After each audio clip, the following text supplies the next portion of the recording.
Zach. And I'm Michelle. And this is a Couple Games YouTube channel. So in this video, we are going to be talking about Point Salad versus Point City. And for those of you that recognize these games, you probably recognize Point Salad because this one has been out for several years. That's right. However, Point City is very new and we recently just got it in and we've played it twice now. So we wanted to share our thoughts on Point City and compare it to Point Salad. So if you haven't played it yet, then maybe you can decide if this game is for you or not. That's right. Or which one you prefer. So, Point Salad is definitely the simpler of the two. It's a game where you're trying to, build the best salad. And the way it works is you have these vegetable cards, which are... there's cabbage, carrots, tomatoes, and stuff. And then on the flip side are point cards. So these are cards that tell you if you have a certain set of cards or vegetables, then you'll score X amount of points per that set. So what you're doing is you're drafting 2 cards every turn. It can be vegetable cards or point cards off the top. And you basically just keep going until you can't refill this 3x3 grid. And then whoever has the most points at the end of the game using those point cards wins. And the way I like to think of the point cards is kind of more like objective cards because it gives you a goal, something to go for, so that you know which vegetables that you are trying to collect when it's your turn. Yeah. So that's just something to kind of help. And we've played Point Salad with family members, with other people that may be less familiar with board games. It is a 15 to 30 minute game, so it goes pretty quickly. It plays well at 2-player, and it goes all the way up to 6-player. So that's a little bit about Point Salad. Yeah, it's very light, very quick, very easy. Easy to learn. Yeah. It's a good starting new kind of card game if you're wanting to see what kind of card games are out there that aren't your traditional card games. So Point City, first off, is set up a little bit differently. It is similar to Point Salad, but instead of building a salad, you are building different aspects that are creating a city. So whether that be like an industry card or a community card, I'm going to show you here, or an energy card, those are the orange. And then I forgot the, money is yellow. Economy, yeah. Yeah, economy. So in this game, you're still taking 2 resources like you are. Like in this one it was vegetables. Well, here you're just taking 2 resources. So maybe like 2 of the industry or 2 of the community or 2 of the economy cards. Or you can choose to take the point cards that also have another layer to them. Those are the building cards. So you spend those resources Michelle talked about to basically build these buildings into your city, and those buildings also generate resources, so you can buy more buildings, but they also generate points as well.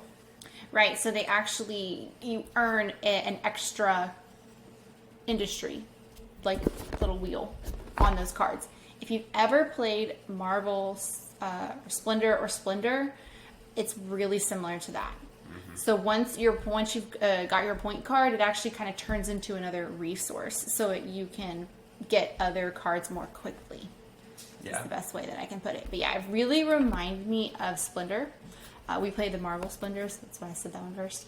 But if you've ever played that, or there's another game that it reminded me of, and that's Rocky Road a la Mode. Right.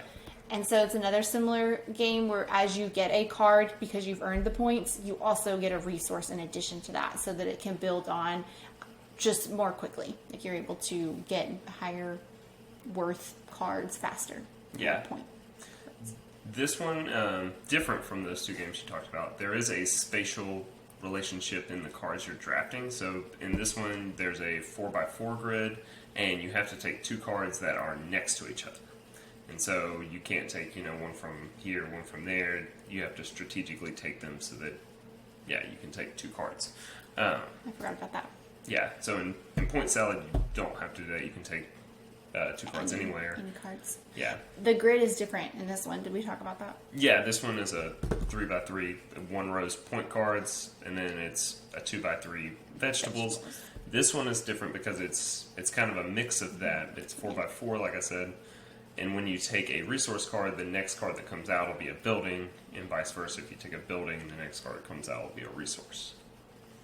Yeah, but I really like that the buildings that you actually build earn that resource aspect so that you can keep buying higher end buildings in the future faster.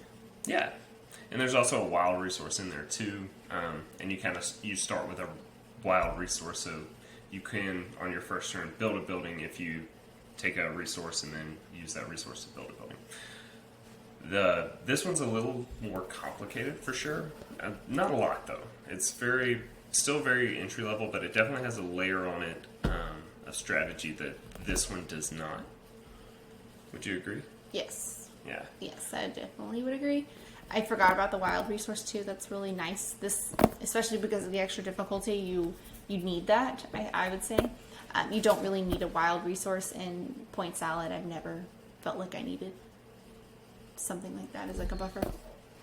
Yeah, and also that the point card is generating resources, because there might be a nice point card out there, but it may not generate a resource or a resource kind of that you're going for. Maybe you already have enough of that resource generation in your buildings, so you don't necessarily. So that's another layer to it as well. So I definitely think that Point Salad is more for your lighter fare. Like if you don't have, like if our families came over, I would probably recommend Point Salad over it. Whereas this one, there's more forward planning and what resources you're going to take, what buildings you're going for, Yeah. things like that. Yeah. Do you agree? I definitely would agree. Yeah. Which one do you like best? See, it's tough. I mean, if it's just the two of us, then I would probably pick Point City, just because there is that added layer. But if we're playing with, people that don't normally board game, then I would definitely pick Point City. You mean Point Salad? Yes, Point Salad. Sorry. Yes. We keep this mixing one. these up already Yeah. because of their titles, and they look really, really similar. But I agree. I think that we will be playing this one a lot more, just us. But I still think it's nice to have both, so you have both options and kind of the different layer in difficulty. Yeah, and both of them have this nice replayability. Depending on player count, you don't use all the cards in either game, and all the cards are double-sided, so this one has the scoring cards, where this one has the building cards, and they both have like the vegetable and the resource. But because those come out at, one game, a card could come out face down, and the next game it could come out face up, so it's always going to have a little bit of replay value in that. Yeah.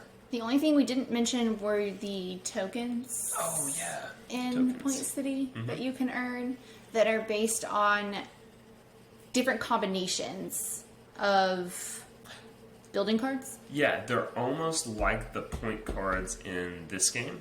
The objective cards that you talked about, like the flip side.